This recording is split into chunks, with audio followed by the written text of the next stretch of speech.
Bonjour chers amis des étoiles, j'espère que vous allez tous bien. Je suis très heureuse de vous retrouver et de découvrir avec vous ce que nous réserve cette pleine lune du 7 mars 2023. Ces influences s'étendront jusqu'à la nouvelle lune du 21 mars. Notre pleine lune s'effectue à 16 degrés du signe de la Vierge. Cet apogée lunaire va nous faire vivre une épiphanie, un volcan en éruption. C'est son image. C'est une énergie volcanique qui est décrite ici. Ce degré signe une explosion de contenu subconscient longtemps refoulé. Nous assistons à leur manifestation, leur concrétisation. Il y a une prise de conscience soudaine qui prend toute la place, qui recouvre tout comme une coulée de lave. Un abcès qui se crève, un soulagement. Une longue attente, une gestation arrivent à leur fin. Quelque chose de neuf voit le jour.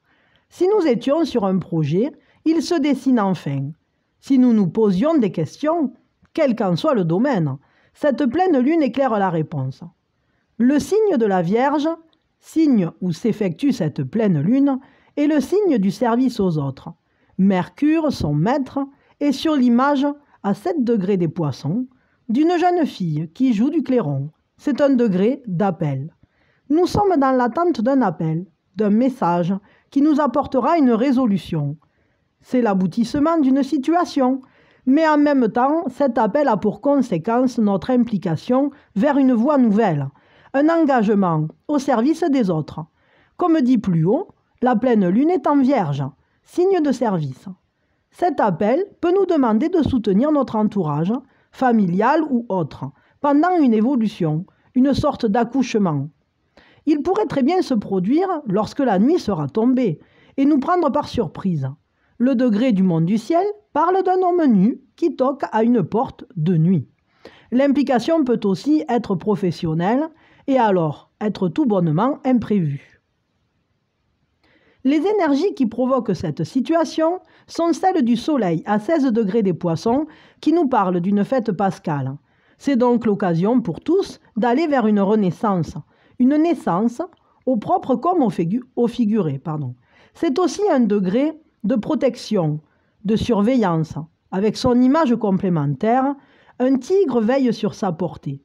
Se rajoute donc ici une notion de vigilance, de veiller à l'avenir, de prendre certaines précautions, de prendre soin des autres, afin de faire en sorte que tout se passe au mieux pour nous et notre entourage pendant cette transformation.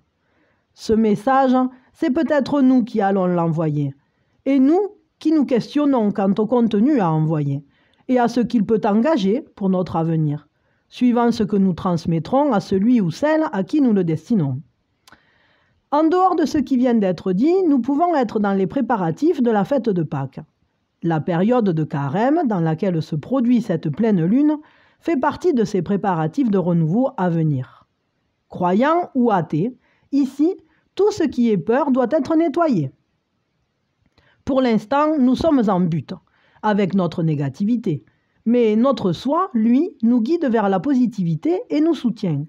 De la même manière que les anges ont soutenu Jésus pendant 40 jours dans le désert et l'ont aidé à combattre les forces négatives qui l'assaillaient. Cette période est un temps de nettoyage de printemps. Printemps qui vient sur tous les plans. Psychologique, physique, au niveau de la maison, de notre jardin intérieur et extérieur. Au niveau du zodiaque saisonnier, le soleil est en Poisson, période de gestation, de la préparation à l'équinoxe de printemps et de son renouveau.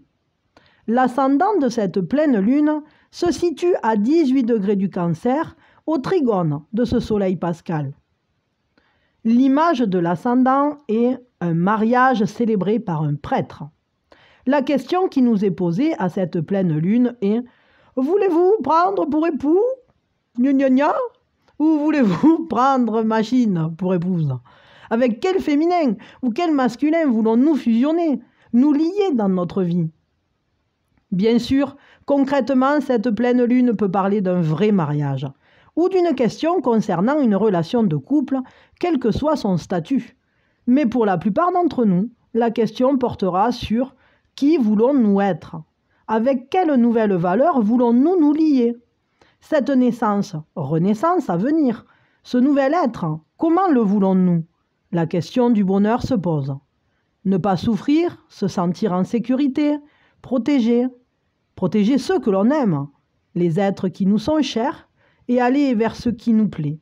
Notre chemin qui a du cœur, ce qui, par surcroît, nous donnera de l'énergie et la santé. Sans oublier que nous formons un tout et que cette paix en nous-mêmes se répercutera sur notre planète et bien au-delà. Cette manière de prendre soin des autres et de nous-mêmes et l'amour. Et donc, quel beau mariage! Mais un mariage demande la reconnaissance des deux parties en présence, des deux polarités, et surtout que chacune d'elles accepte l'autre, d'un amour inconditionnel, sans jugement.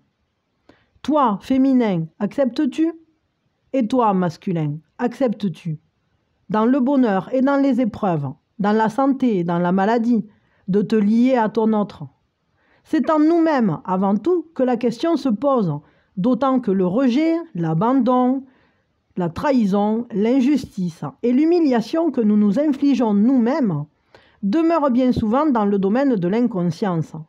Un statut social qui ne nous met pas en avant, un physique peu engageant, et en face, une bonne dose d'orgueil qui nous voudrait différents, des attentes illusoires, car ne correspondant pas à notre situation et notre personnalité. Une pincée de « il aurait fallu », une autre pincée de « j'aurais dû », et sans en être conscient, c'est la soupe à la grimace, nous nous rejetons. Le mariage intérieur et extérieur ne peut alors avoir lieu car il manque l'essentiel. L'amour et l'acceptation sans condition, sans jugement de nous-mêmes, de toutes les parties de nous-mêmes. C'est de tous ces ingrédients malsains dont nous allons être de plus en plus poussés à nous défaire à cette pleine lune. D'autant que Neptune, conjoint au Soleil, est sur le mont du ciel, sur un degré de choc nécessaire à notre purification et à notre croissance.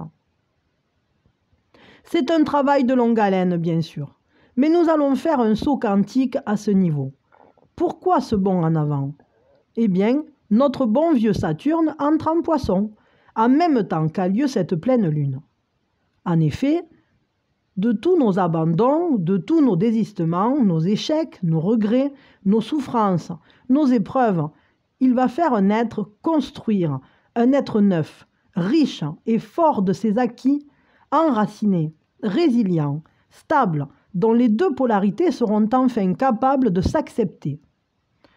Saturne va rester 3 ans en Poisson, mais lorsque nous sortirons de cette épreuve initiatique, la renaissance du Bélier nous tendra les bras, comme le dauphin pirate converti, serre dans ses bras la naïade qui jaillit des eaux primordiales, image du premier degré du Bélier.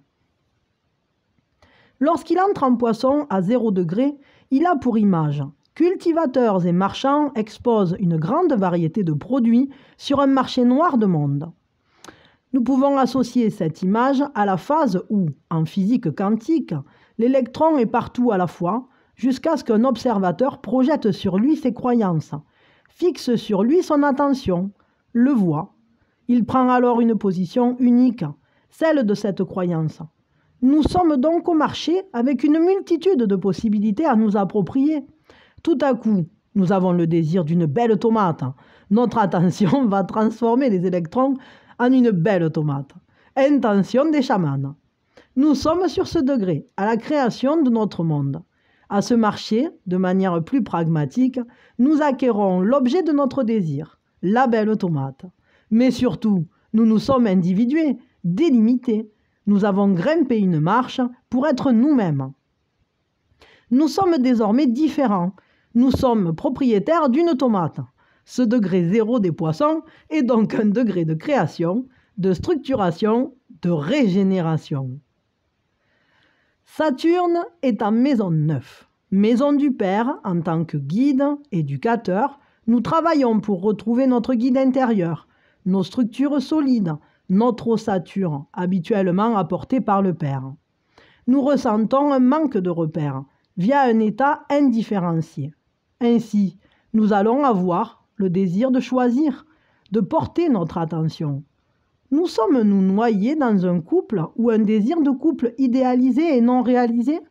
La situation collective, mondiale, nous a-t-elle déstabilisés? Saturne demande ici de nous reconnaître, tomate ou citron, de nous choisir et de sortir de cet état de non-choix et d'immatérialité des poissons. En résumé, nous sommes dans un état gestatif, car sur le degré 0, celui du rien et du tout, degré divin. Et Saturne, l'enfant à naître que nous sommes, va se structurer peu à peu. Mais pour avoir le désir de renaître, il faut prendre conscience que l'état dans lequel nous sommes ne nous convient plus. Une situation devenue obsolète, un état de souffrance, une compréhension différente vont nous pousser à faire des choix, à nous séparer. Fonction saturnienne du père qui joue le rôle de séparateur dans la relation mère-enfant, afin que l'enfant développe sa personnalité propre. Évidemment, pour certains, il peut y avoir conscience d'un vrai besoin de séparation d'un conjoint, d'un travail, d'une maison, etc. Le but étant de devenir nous-mêmes. Le nœud nord termine ses derniers degrés du taureau. Mi-juillet, il sera en bélier, sur un degré de recommencement de grand cycle. Pour l'instant, il est sur un degré de deuil psychologique. Degré de tombe, de veuve, la séparation est parfois très difficile. Toutes ces difficultés sont en train d'entrer dans le domaine de la mémoire et du passé. Comme dit plus haut, Saturne va nous restructurer pendant 3 ans. Cette nouvelle identité est bien sûr en adéquation avec l'entrée de Pluton dans le signe du Verseau, le 23 mars. La vidéo à venir traitera d'ailleurs de ce sujet.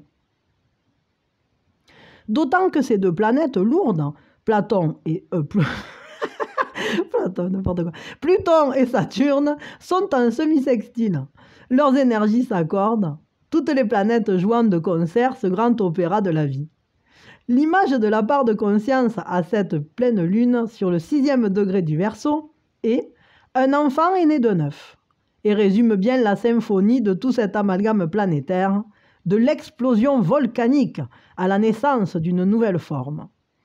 Uranus, la sagesse sur l'arbre séphirotique, est au trigone de cette pleine lune et au sextile du Soleil. Sagesse, sage, en latin, étymologiquement, vient de sapiens, qui a du goût. Ainsi, la sagesse est tout simplement suivre notre cœur, ce qui nous rend unique, ce qui nous plaît. Le goût est ce qui nous individue. Chacun ses goûts. Peut-être connaissez-vous le très beau film « Le goût des autres » d'Agnès Jaoui, avec Jean-Pierre Bacri. Ainsi, à cette lunaison, Uranus, notre sagesse, permettra de réconcilier la polarité lunaire et solaire pour une belle avancée au niveau de l'amour et de l'individuation. La conjonction en bélier de Vénus et Jupiter, les 2 planètes des amoureux, domine toujours le ciel. Je peux encore l'admirer tous les soirs de la fenêtre de ma chambre. Nous ne sommes pas prêts de résoudre l'énigme de l'amour, mais c'est un moteur qui nous fait avancer. C'est sur cette question, qui je crois restera encore longtemps sans réponse, que je termine mon tour de piste aux étoiles. Je vous remercie toutes et tous pour vos présences, vos j'aime, vos commentaires si chaleureux. Et à très bientôt pour une prochaine vidéo. Pensez à liker, partager, vous abonner et on vous fait de gros bisous!